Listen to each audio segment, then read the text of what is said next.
Hello everybody, Joe here with Garden of Luma. I am in the Phoenix, Arizona area, growing zone 9B, the desert, and we are moving towards the end of summer. It has been a rough summer this year, the hottest summer ever recorded here in the Phoenix, Arizona desert.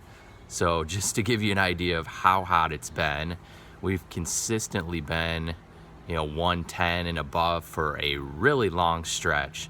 So I feel for you guys, if you guys are new to gardening this year, if this is your first year, it's probably been a struggle for you. So stick with it, learn from this summer so you can be a better gardener in the future.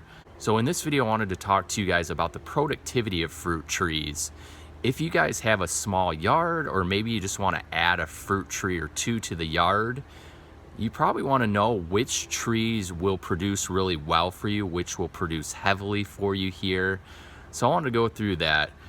I'm going to break it down by highly productive, moderately productive, or low productive fruit trees here in the Phoenix, Arizona area. And this is based on either fruit trees I'm growing in my yard or I've seen others grow here. All right, so let's talk about trees that are highly productive here in the Phoenix, Arizona. Most of you guys have probably seen citrus trees around here. A lot of people have them in their yard. And when you think about growing fruit trees here, that's probably the first thing you think to get. So citrus obviously are highly productive here and do really well. Other than that though, there are several more that are really productive here with fairly minimal care. So things like guavas do really well here for a tropical fruit tree that are really productive. Figs are great here. Mulberries, pomegranates, loquats are really productive here. Blackberries, I know that's not a tree, but that's a highly productive fruit here. Jujubes are highly productive. Peaches produce a ton here. Apricots I've seen. I don't have one of those in my yard, but they are very productive here.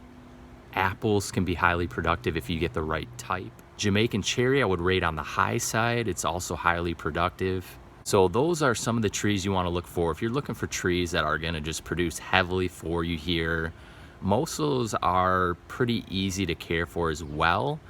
Some of those trees do get quite large, so you don't want to put them in tight spaces or up against your house, because they are pretty vigorous growers as well. So just keep that in mind. If you want to keep them smaller, you have to be willing to prune them and things. Moving into moderate producing fruit trees here. So I would consider a mango more of a moderate producer. I would consider things like plums. I've had moderate success with those. Bananas, just for the sake of sometimes they'll produce and sometimes they won't, just depending on how cold our seasons get. Papayas, I would say moderate with papayas as well, just for the same reason as bananas. If we get too cold, it kills the crop, it ruins the crop. But if we have a warmer winter, you can have a high yielding crop. So it's kind of more on the moderate side for me. Jaboticaba, I would consider moderate. I haven't got fruit on mine, but I've seen some that have been productive here. So it could be moderate to high. I would consider longan moderate. I've seen some success with that as well here. I would consider Barbados cherry as more of a moderate. Sometimes it'll crop pretty heavily and other times it won't. So it just kind of depends on that as well. So those are a few that I've seen and experienced that would be more on the moderate side. So moving into the low or just non-producing. So these are probably trees that you would want to avoid unless you just really love experimenting and things like that. So sapodilla for me, I've gotten one fruit off of my sapodillas. The pollination on a lot of these fruit trees are what makes it a challenge because of our lack of humidity and things.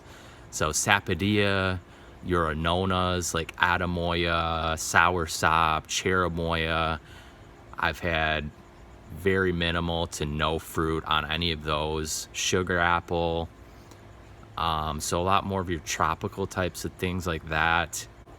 Avocado, I know it's possible here. There are those like unicorn type trees you see around here, large trees that have been here for 20, 30 years. with some fruit, but it's still really, really tough to grow, and I've seen very minimal success on it. So I would consider avocados in this class. Lychee, I would put more on the low side. Canistil, it's still kind of more experimental to me, so at this point I put it on the low side.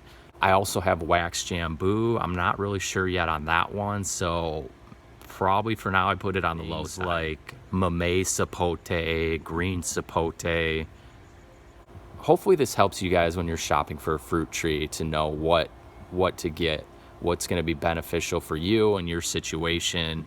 If you want something that's just going to produce a ton of fruit, or maybe you want to experiment a little bit more, whatever it may be. So check me out at gardenofluma.com for more tips on gardening and growing fruit trees, especially in hot, dry climates. Thanks for watching.